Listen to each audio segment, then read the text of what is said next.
नमस्कार दोस्तों, मैं हूं फरहान रशीद और आप देख रहे हैं IMA न्यूज़ टुडे।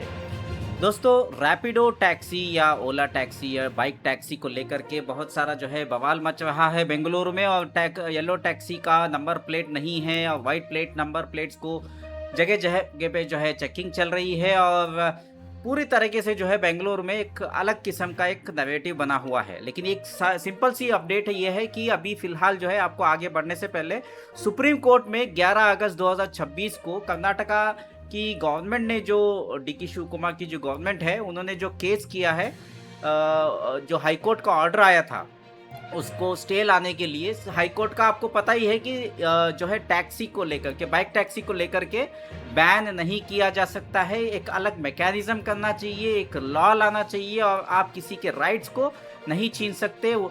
रैपिडो चलाने वालों को, उनका भी जो है बाइक टैक्सी, ओला हो या ऊबर हो या कोई भी हो, उनको भी एक अधिकार होना चाहिए, उनको भी अपना बिजनेस चलाने का अधिकार होना चाहिए। और ये लोगों का जो है रोजी रोटी का सवाल है। इससे बड़ा सवाल ये, बेंगलोर जैसी ट्रैफिक में पूरा वीडियो जरूर देखिएगा। आज सुप्रीम कोर्ट का कुछ मैं आपको बताने वाला हूं, तो आपको स्क्रीन पे दिख रहा होगा। तो ओवरऑल जो है मेन इशू क्या है कि अभी रैपिडो के लिए तो आप सवाल कर रहे हैं, तो DK शिव कुमार जी से मैं सुप्रीम कोर्ट के अपडेट से पहले सवाल करना चाहता हूं। DK शिव कुमार जी, आप ये बताइए, ನೀವು ನಮಗೆ ಹೇಳಿ, ನಾವು ಇವಾಗ ವೈಟ್ ಬೋರ್ಡ್ ಅಲ್ಲಿ ನಡೆಸೋದು ತಪ್ಪು, okay, white board taxi illegal, okay, white board taxi illegal है, समझ में आ रहा है। लेकिन येलो बोर्ड टैक्सी कहाँ से ले, ಎಲ್ಲಿಂದ ತಗೊಂಡು ಬರಬೇಕು, ಎಲ್ಲಿ ಅಪ್ಲಿಕೇಶನ್ ಎಲ್ಲಿ ಹಾಕಬೇಕು, ಕಾನೂನು ಏನಿದೆ? ನಾವು ಯೆಲ್ಲೋ ಟ್ಯಾಕ್ಸಿ ಬೋರ್ಡ್ ಹಾಕೊಂಡು रैपिडोना ನಡೆಸೋದಕ್ಕೆ ತಯಾರಿದ್ದೀವಿ। रैपिडो येलो टैक्सी बोर्ड से हम चलाने को तैयार है। We are ready, form the rules.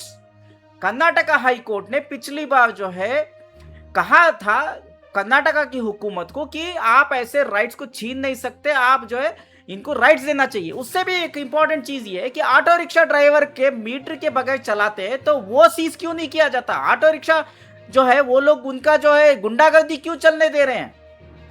सिर्फ क्या रैपिडो चलाने वालों के ऊपर ही सवाल उठते हैं? क्या जो है रैपिडो चलाने वाले लोग नहीं है, इंसान नहीं है? तो ಇದು ನೀವು ಒಂದು ರೂಲ್ಸ್ ತಗೊಂಬನ್ನಿ। ಯೆಲ್ಲೋ ಟ್ಯಾಕ್ಸಿ ಬೋರ್ಡ್ ಎಲ್ಲಿ ತಗೋಬೇಕು, ಯಾವ RTO ಅಲ್ಲಿ ಫೈಲ್ ಮಾಡಬೇಕು, ಆನ್ಲೈನ್ ಮಾಡಬೇಕಾ, ಆಫ್ಲೈನ್ ಮಾಡಬೇಕಾ, ಅದು ಒಂದು ರೂಲ್ಸ್ ಫಾರ್ಮ್ ಮಾಡಿಬಿಟ್ಟು ಒಂದು ಅವ್ರಿಗೆ ಒಂದು ಅವಕಾಶ ಕೊಡಿ। ನೋಡಿ DK ಶಿವಕುಮಾರ್ ಅವರೇ, ಇವಾಗ ಟ್ರಾನ್ಸ್ಪೋರ್ಟ್ ಮಿನಿಸ್ಟರ್ ಇಲ್ಲ, ಇನ್ನು ನೀವು ಆ ಪೋರ್ಟ್ಫೋಲಿಯೋ ಅಲಾಟ್ಮೆಂಟ್ ಮಾಡಿಲ್ಲ। ಮೊದಲು ರಾಮಲಿಂಗಾ ರೆಡ್ಡಿ ಅವರು ಇದ್ದು, ಇವಾಗ ಯೆಲ್ಲೋ ಟ್ಯಾಕ್ಸಿ ಬೋರ್ಡು ನಾವು ಎಲ್ಲಿಂದ ತಗೋಬೇಕು? ನಿಮ್ಮ ಹತ್ರ ಅದು ರೂಲ್ಸ್ ಇದೆಯಾ? ಅದು ಆಪ್ಷನ್ ಇದೆಯಾ? ಇಲ್ಲ, ಯೆಲ್ಲೋ ಟ್ಯಾಕ್ಸಿ ಬೋರ್ಡ್ ನಿಮಗೆ ಅದು ತಗೊಂಬಂದ್ರು ಕಾನೂನಿಗೆ ಏನಾದರೂ ಬಿಲ್ ಪಾಸ್ ಮಾಡಬೇಕಾ ಅಸೆಂಬ್ಲಿಲಿ, ಅದು ಟೈಮ್ ಹಿಡಿಯುತ್ತೆ ಅಂದರೆ ನೀವು ಒಂದು ಬೇರೆ ಮೆಕ್ಯಾನಿಸಮ್ ಮಾಡಬೇಕು। रैपिडो कंपनी ऊबर कंपनी ಮತ್ತೆ मैं हिंदी में भी बोलूंगा, ठीक है? अब पूरा वीडियो देखिए। ऊबर टैक्सी ಆಗಲಿ, ಓಲೋ ಬೈಕ್ ಟ್ಯಾಕ್ಸಿ ಆಗಲಿ, ಇವ್ರಿಗೆ ನೀವು ಒಂದು ರೂಲ್ಸ್ ಮಾಡಿ, ಇದು ಬೈಕ್ ಟ್ಯಾಕ್ಸಿ ನಡೆಸೋರಿಗೆ ಲೈಸೆನ್ಸ್ ಕಡ್ಡಾಯ ಇರಬೇಕು, ಆಮೇಲೆ ಅದಕ್ಕೆ ಸ್ಪೆಷಲ್ ಒಂದು ಜಿಯೋ ಟ್ಯಾಗ್ ಇರಬೇಕು ವೆಹಿಕಲ್ ಮೇಲೆ, ಇನ್ಶೂರೆನ್ಸ್ ಕನ್ಫರ್ಮ್ ಇರಬೇಕು, ಇನ್ಶೂರೆನ್ಸ್ ಏನೇನು ರೂಲ್ಸ್ ಇದೆ ಅದನ್ನ ಒಂದು ಗೈಡ್ಲೈನ್ಸ್ ತಗೊಂಡು ಬನ್ನಿ, ನಾವು ಪಾಲನೆ ಮಾಡ್ತೀವಿ। हम लोग फॉलो करेंगे, रूल्स बनाओ आप। कर्नाटका के चीफ मिनिस्टर, क्योंकि ट्रांसपोर्ट मिनिस्टर तो है नहीं जिससे हम सवाल करेंगे, तो आप एक रूल फ्रेम करिए जहां पे जियो टैग लगना चाहिए हर टू व्हीलर पे, बाइक टैक्सी पर। रैपिडो को बोलिए, ऊबर को बोलिए और ओला को बोलिए, जितने भी टैक्सी ऐप्स हैं उनको बोलिए कि उनके पास जो रजिस्ट्रेशन होते हैं, उनका लाइसेंस, उनका इंश्योरेंस लैप्स है या नहीं है, वो हिसाब से उनको एक्सेस दें। और जियो टैग डालिए। जब तक येलो नंबर प्लेट का सॉल्व नहीं होता तब तक आप उनको कोई ना कोई एक सोल्यूशन देना चाहिए। आप ऐसा कर सकते हैं, सबका पुलिस वेरिफिकेशन करा के एक ID कार्ड इश्यू करिए, जो बहुत इजी है। टेम्पररी जब तक येलो टैक्सी का एक नया रूल कानून नहीं आ जाता, वैसे अगर देखा जाए 1981 में ही गोवा के अंदर येलो टैक्सी को लीगल किया गया है। ये भी इंडिया के अंदर ही आता है ना DK शिव कुमार जी? ಇದು ಕೂಡ ಇವಾಗ ಗೋವಾದಲ್ಲಿ 1981 ಇಂದ ಒಂದು ಯೆಲ್ಲೋ ಟ್ಯಾಕ್ಸಿ, ಇದು ಆಲ್ರೆಡಿ ಅದು ಫಾರ್ಮುಲಾ ಸಕ್ಸಸ್ ಇದೆ, ಅಲ್ಲಿ ಬರೀ 18,000 ಮಾತ್ರ ಇರೋದು ಪರ್ ಡೇ ರೈಡ್ಸು।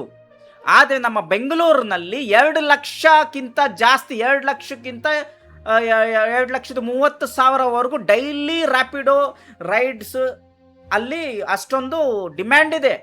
ಬರೀ ರ್ಯಾಪಿಡೋ ಡ್ರೈವರ್ಸು ಕ್ಯಾಪ್ಟನ್ಸ್ಗಳಿಗೆ ಅಥವಾ ಬೈಕ್ ಟ್ಯಾಕ್ಸಿಗೆ ಡ್ರೈವರ್ಸಿಗೆ ಅವ್ರಿಗೆ ಮಾತ್ರ ನಾನು ಹೇಳ್ತಾ ಇಲ್ಲ, ಇಲ್ಲಿ ಸಪೋರ್ಟ್ ಇಲ್ಲಿ ಜನಕ್ಕೋಸ್ಕರ ಬೇಕಾಗಿದೆ. ಇವಾಗ ಆಟೋ ರಿಕ್ಷಾ ಡ್ರೈವರ್ ನಾವು ಆಟೋ ರಿಕ್ಷಾಗೆ ನಾವು ಕೇಳಿದ್ವಿ, ಬರೀ ಒಂದು 3-4 ಕಿಲೋಮೀಟರ್ಗೆ 150 ರೂಪಾಯಿ 200 ರೂಪಾಯಿ ಕೇಳ್ತವೆ. सिर्फ 3-4 किलोमीटर के लिए 150 रुपये से 200 रुपये, कुछ लोग तो हद ही पार कर देते, 300 रुपये मांगते हैं. अब एक आदमी है और वो 50 रुपये में काम होता है, कभी 60 रुपये में काम होता है, कभी 30 रुपये में भी काम होता है बाइक टैक्सी से. तो हम लोग जो है, जो कम्यूटर्स हैं, जो रैपिडो यूज करते हैं अपने ऑफिस जाने के लिए या मेट्रो स्टेशन को जाने के लिए, तो आप इसके लिए एक सुविधा बनाना चाहिए. आप ऐसे राइट्स क्यों जो है ये कर रहे हैं? अभी बात आती है अभी सुप्रीम कोर्ट के. देखिए, रैपिडो कैप्टन्स हो या बाइक टैक्सी के ड्राइवर्स हो या कोई भी बाइक टैक्सी चलाने वाले हो या उसमें जो राइड करने वाले, जो उसकी सुविधा यूज करने वाले हो, आप लोग एक बात याद रखिए. देखिए, सबसे इंपॉर्टेंट चीज क्या है, अभी सुप्रीम कोर्ट में हियरिंग है. सुप्रीम कोर्ट में हियरिंग है 11 अगस्त 2026 को. 11ನೇ ತಾರೀಕು ಆಗಸ್ಟ್ 2026ಗೆ ನಮ್ದು ಸುಪ್ರೀಂ ಕೋರ್ಟ್ ಅಲ್ಲಿ ಕರ್ನಾಟಕ ಗವರ್ಮೆಂಟು ಏನು ಕೇಸ್ ಹಾಕಿತ್ತೋ ರ್ಯಾಪಿಡೋ ಮೇಲೆ, ಊಬರ್ ಮೇಲೆ ಮತ್ತೆ ಅಸೋಸಿಯೇಷನ್ ಬೈಕ್ ಟ್ಯಾಕ್ಸಿ ಅಸೋಸಿಯೇಷನ್ ಮೇಲೆ, ಅದರ ಒಂದು ಫಸ್ಟ್ ಹಿಯರಿಂಗ್ ಬಂದ್ಬಿಟ್ಟು 11ನೇ ತಾರೀಕು ಆಗಸ್ಟ್ 2026 ಇದೆ. 11 अगस्त 2026 को सुप्रीम कोर्ट की हियरिंग होने वाली है. देखते हैं क्या होता है. लेकिन मेरी भी डीके शिव कुमार जी से, और अगर ट्रांसपोर्ट मिनिस्टर को इससे पहले जो है पोर्टफोलियो कोई अलोकेट हो गया तो ट्रांसपोर्ट मिनिस्टर ऑफ कर्नाटक से भी मेरी गुजारिश, ಅವ್ರಿಗೂ ಕೂಡ ನಾನು ಇದೇ ಕೇಳ್ಕೊಳ್ಳೋದು, ನೀವು ಟೋಟಲ್ ಬ್ಯಾನ್ ಮಾಡೋ ಹಾಗಿಲ್ಲ. ಇದು ಜನಕ್ಕೂ ಬೇಕು. ಬೆಂಗಳೂರಲ್ಲಿ ವಾಸ ಮಾಡ್ತಿರೋ, ಆಫೀಸ್ ಹೋಗೋ, ಬಿಸ್ನೆಸ್ ಮಾಡ್ತಿರೋ ಎಲ್ಲರಿಗೂ ರ್ಯಾಪಿಡೋ ಬೇಕಾಗಿದೆ.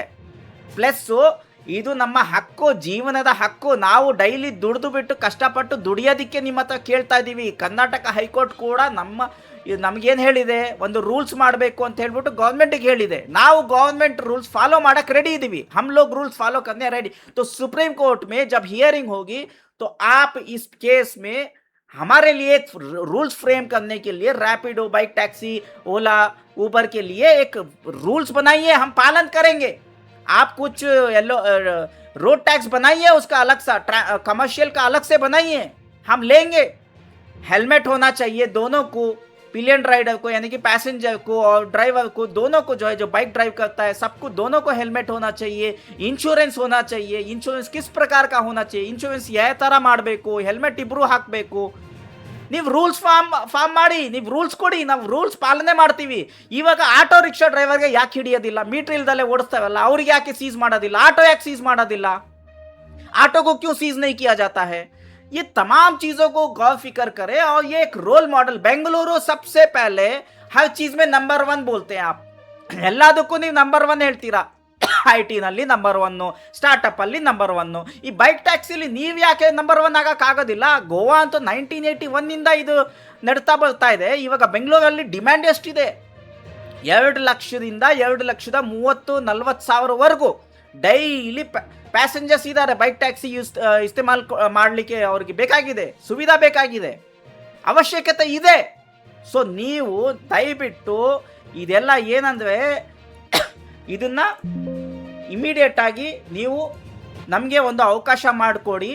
ಜನತೆಗೆ ನೀವು ಬರೀ ಇವಾಗ ವೋಟ್ ಬ್ಯಾಂಕೇ ತಗೊಳ್ರಿ, ಖಾಲಿ ವೋಟ್ ಬ್ಯಾಂಕ್ ಕೈ ಪಕಡ್ಲು. ಇವಾಗ ವೋಟ್ ಬ್ಯಾಂಕ್ ಅಂತ ಹೇಳಿದ್ರು, ಇವಾಗ ನಿಮಗೆ 2 ಲಕ್ಷದಿಂದ 2,30,000-40,000, 2 लाख से 2,40,000 तक लोग जो है सुविधा इस्तेमाल करते हैं बाइक टैक्सी का. रोजाना की बात कर रहा हूं मैं. गोवा में सिर्फ 18-19,000 की बात कर रहा हूं. तो 18,000ದಿಂದ 20,000 ಮಾತ್ರ ಗೋವಾದಲ್ಲಿ. ಅಲ್ಲಿ 1981 ಇಂದಾನೇ ಇದೆ. ಗೋವಾ ಇಂಡಿಯಾದಲ್ಲೇ ಇದೆ ತಾನೆ. ಸೊ ಕರ್ನಾಟಕದಲ್ಲಿ ನೀವು ರೂಲ್ಸ್ ಮಾಡಿಬಿಟ್ಟು ಒಂದು ಎಲ್ಲ ಟ್ಯಾಕ್ಸಿ, ಬೈಕ್ ಟ್ಯಾಕ್ಸಿ ಮಾಡೋದಕ್ಕೆ ಏನಕ್ಕೆ ಆಗೋದಿಲ್ಲ? ಅದು ನನ್ನ ಪ್ರಶ್ನೆ. ನೀವು ಈಗ ಸುಪ್ರೀಂ ಕೋರ್ಟಲ್ಲಿ ಹಿಯರಿಂಗ್ ಏನಿದೆ ಆ ಟೈಮಲ್ಲಿ ಇದನ್ನೆಲ್ಲ ಪ್ರಸ್ತಾವ ಮಾಡಬೇಕು. ಒಂದು ರೂಲ್ಸ್ ಫ್ರೇಮ್ ಮಾಡಿ ನಿಮ್ಮ ವೋಟ್ ಬ್ಯಾಂಕ್ಗೋಸ್ಕರನಾದರೂ ಮಾಡಿ. ವೋಟ್ ಸಿಗುತ್ತವೆ ಸ್ವಾಮಿ, ಆಟೋದವರು ವೋಟ್ ಕೊಡಲ್ಲ ಅಂತ ಹೇಳ್ಬಿಟ್ಟು ನೀವು ಹೆದರ್ಕೊಂಡು ಇದು ಬೈಕ್ ಟ್ಯಾಕ್ಸಿ ಕೊಡಲಿಲ್ಲ ಅಂದ್ರೆ ಹೇಗೆ? ಬರೀ ಬೈಕ್ ಟ್ಯಾಕ್ಸಿ ಮಾತ್ರ ಸೀಸ್ ಮಾಡೋದಾ? ಖಾಲಿ ಬೈಕ್ ಟ್ಯಾಕ್ಸಿ को ही सीज करेंगे क्या? Are you going to only take held accountability of the riders of the bike taxis? Are the auto rickshaw drivers are not accountable? Auto rickshaw driver ಅವ್ರಿಗೆ ಸವಾಲ್ ಇಲ್ವಾ? ಅವರು auto seize ಮಾಡೋದಕ್ಕೆ ನಿಮಗೆ rights ಇಲ್ವಾ? ಏನಕ್ಕೆ ಮಾಡೋದಿಲ್ಲ ನೀವು? क्यों नहीं करते आप? ऑटो वाले 150 रुपये 200 रुपये मांगते. अब हमारा काम 50 रुपये में होता, 60 रुपये में होता, 50 ರೂಪಾಯಿ 60 ರೂಪಾಯಿ ನಮ್ಮ ಕೆಲಸ ಆಗೋಗುತ್ತೆ. ನಾವೇನಕ್ಕೆ ರೀ 200 ರೂಪಾಯಿ 500 ರೂಪಾಯಿ ಕೊಡಬೇಕು ಆಟೋ ಡ್ರೈವರ್ಗೆ? ಮೀಟ್ರ್ ಏಕೆ ಹಾಕಲ್ಲ ಅವರು? ಇದ್ರ ಬಗ್ಗೆ ಗಮನ ಕೊಡಿ. ಇಷ್ಟೇ ವೀಕ್ಷಕರೇ, ನಾನು ಕನ್ನಡ, ಹಿಂದಿ, ಇಂಗ್ಲೀಷ್ ಈ 3 ಮಿಕ್ಸ್ ಮಾಡಿಬಿಟ್ಟು ಮತ್ತೆ ಒಂದು ವಿಡಿಯೋ ಬಿಡುಗಡೆ ಮಾಡ್ತೀನಿ. ನಿಮ್ಮ ಸಪೋರ್ಟ್ ನನಗೆ ಬೇಕಾಗಿದೆ. ಈ ವಿಡಿಯೋ ತುಂಬ ಶೇರ್ ಮಾಡಿ, ಎಷ್ಟು ಬೇಕಾಗುತ್ತೆ ಅಷ್ಟ. ನಾನು ಒಂದು ಮಾತು ಹೇಳ್ತೀನಿ. ಸುಪ್ರೀಂ ಕೋರ್ಟು ಕೇಸ್ ಅಪ್ಡೇಟ್ ಏನಿದೆ 11ನೇ ತಾರೀಕು ಆಗಸ್ಟ್ 2026ಗೆ ನಾನು ಮತ್ತೆ ಅಪ್ಡೇಟ್ ಕೊಡ್ತೀನಿ. ಅದ್ರ ಮಧ್ಯದಲ್ಲೂ ನಾನು ನಿಮಗೆ ಸಪೋರ್ಟ್ ಕೊಡಲಿಕ್ಕೆ ಬರ್ತಾ ಇದ್ದೀನಿ. सो हम लोग आपको सपोर्ट करेंगे. सुप्रीम कोर्ट में 11 अगस्त 2026 को जो होने वाली सुनवाई है उसका भी हम कवरेज देंगे, और बीच बीच में हम दूसरा भी आप लोगों को सपोर्ट के लिए आवाज़ उठाएंगे. आपसे मुझे एक छोटा सा सपोर्ट चाहिए. ये चैनल को सब्सक्राइब करें और इस वीडियो को खूब वायरल करें, ताकि जो है कर्नाटका की हुकूमत तक ये आवाज़ हमारी पहुंच सके. ನಮ್ಮ ಈ ಏನಿದೆ ಇದು ನಮ್ಮ ಬೇಡಿಕೆಗಳು ಏನಿದೆ ಇದೆಲ್ಲ ಡಿ ಕೆ ಶಿವಕುಮಾರ್ CM ಅಥವಾ ಮತ್ತೆ ಹೊಸ ಇದು ನೂತನ ಟ್ರಾನ್ಸ್ಪೋರ್ಟ್ ಮಿನಿಸ್ಟ್ರು ಯಾವಿದಾವೆ ಸಾರಿಗೆ ಇಲಾಖೆಗೆ ಯಾರು ಬರ್ತಾರೋ ಅವ್ರಿಗೂ ತಲುಪಬೇಕಿದು. ನಮಗೆ ಎಲ್ಲೋ ಬೋರ್ಡ್ ಟ್ಯಾಕ್ಸಿ ಹಾಕ್ಕೊಡ್ರಿ ಸ್ವಾಮಿ, ನಾವು ಫಾಲೋ ಮಾಡ್ತೀವಿ. ಸೊ ಅಷ್ಟು ಹೇಳ್ತಾ ನಾನು ಈ ವಿಡಿಯೋನ ಇಲ್ಲೇ ಮುಗಿಸ್ತಾ ಇದ್ದೀನಿ. ದಯವಿಟ್ಟು ಜನರು ನೀವು ಕಮೆಂಟಲ್ಲಿ ಹಾಕಿ, ಮತ್ತು ಈ ವಿಡಿಯೋ ನಿಮಗೆ ಇಷ್ಟ ಆದರೆ ಲೈಕ್ ಮಾಡಿ, शेयर ಮಾಡೋದು ಮಾತ್ರ ಮರಿಬೇಡಿ. ನಮ್ಮ चैनल के सब्सक्राइब ಮಾಡಿ, हमारे चैनल को सब्सक्राइब करके रखो और लाइक करो वीडियो को, शेयर करना मत भूलेगा. फिलहाल आपसे इजाज़त मांगते हैं. शुक्रिया. आपका फरहान रशीद.